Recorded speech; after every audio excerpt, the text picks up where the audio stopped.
ជាអ្នកព្យាបាលអូន3នាក់ដែលរៀននៅសាលា Berkeley នឹងចា2នាក់នៅបឋមសិក្សាហើយម្នាក់រៀននៅអនុវិទ្យាល័យ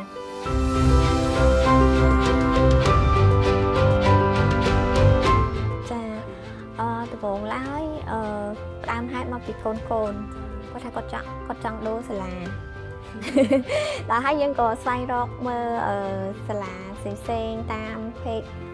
Facebook ហើយបងក៏ធ្លាប់ទៅចូលរួមការពិព័រណ៍នៅកោះពេជ្រក៏បងមើលសាលាមួយចំនួនដែរប៉ុន្តែ Berkeley បងស្គាល់តាមរយៈអ្នកធ្វើការមួយបងចាហើយគាត់ណែនាំថាកូនគាត់មិនមែនតែម្នាក់ឯងបុគ្គលិកដែលធ្វើការមួយបងពួកគាត់ច្រើនអ្នកដែលមានកូនមកហ្នឹងហើយកូនគាត់ណែនាំក្មួយគាត់តោះហើយខ្ញុំថាសួរថាមិនបានគាត់ជ្រើសរើសសាលាហ្នឹងមិនដែរអញ្ចឹងហើយភាគច្រើនអីដែលគាត់និយាយហ្នឹងដូចគ្នាគាត់ថាគាត់ចូលចិត្តរបៀបរបបដែលធ្វើឲ្យក្មេង enjoy ហើយបងកំពុងរកសាលាបែបហ្នឹងពីបងអត់សូវចង់និយាយថាគិតខ្លាំងទៅលើថាកម្រិតសិក្សាឲ្យនេះម៉ានេះប៉ុន្តែ Berkeley ក៏ស្តង់ដារដែរគេស្តង់ដារ Cambridge អញ្ចឹងណាអញ្ចឹងបងក៏ចាប់អារម្មណ៍ឲ្យបងសួរឲ្យបងជារឿយប្រហែលជាមុននឹងសម្រេចចិត្តហ្នឹងបងប្រហែលជាចំណាយពេល6ខែហើយបងក៏សម្រេចចិត្តថាដូរមកចឹងអូនណា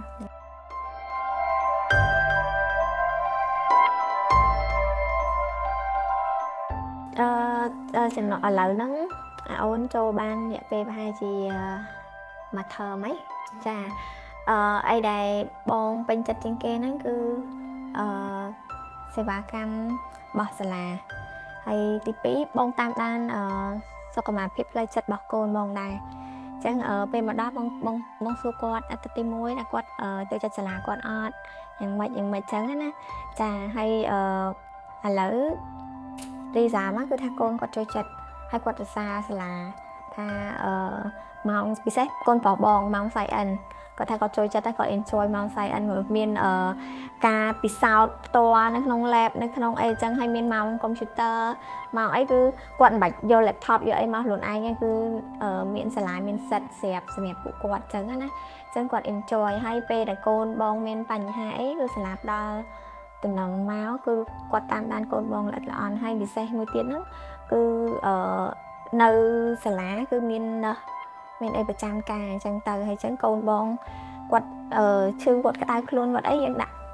ខ្ចប់ថ្នាំខ្ចប់អីមកអ្នកគ្រូគាត់យល់ថាកូនយើងត្រូវធ្វើម៉េចអញ្ចឹងអត់សូវរំខានទៅយើងច្រើនទេអញ្ចឹងយើងស្ងប់ចិត្តហ្មងចា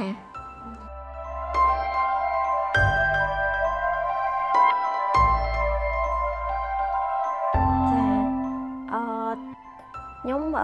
ពេញចិត្ត Berkeley មួយក្នុងឋានចេះគាត់មានវិន័យប៉ុន្តែវិន័យរបស់ពួកគាត់ហ្នឹងគឺធ្វើឲ្យកូនធ្វើឲ្យក្មេងណាគាត់enjoy ទៅ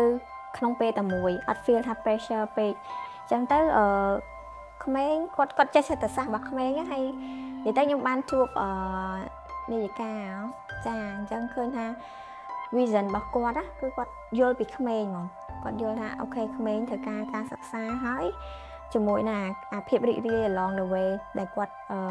រៀនហ្នឹងអញ្ចឹងតើឲ្យក្មេងគាត់ចាប់បានល្អចាហើយគុណភាពសិក្សាក៏ទៅជាមួយគ្នាហើយគាត់ឃើញគាត់មានស្តង់ដារមានរបៀបថាស្តង់ដារទាំងការសិក្សាហើយនិងការអប់រំហើយនឹងសុខភាពផ្លូវចិត្តរបស់ក្មេងអញ្ចឹងទៅចា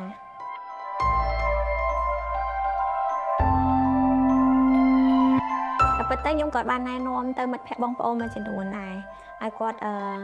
យកសាលាទៅ consider នៅក្នុង list របស់គាត់ថាទៅពេលដែល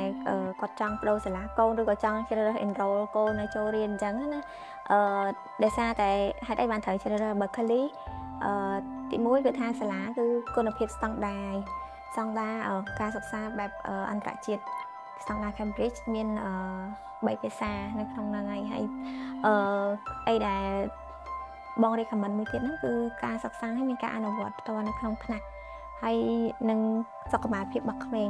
ផ្លូវចិត្តរបស់គាត់ចង់រៀនគាត់ enjoy អញ្ចឹងហើយមួយទៀតយើងពេលយើងមានបញ្ហាយើងអាចភាសាផ្ទាល់ជាមួយសាលាហើយឃើញថ្នាក់ដឹកនាំរបស់គាត់ចូលចិត្តទុកដាក់ចំពោះ comment របស់យើងចាជារួមមកបន្ទាប់ពីបដូរសាលាឲ្យកូនមករៀននៅ Berkeley មួយរយៈមួយថើមជាងនេះមកបងជារួមបងពេញចិត្ត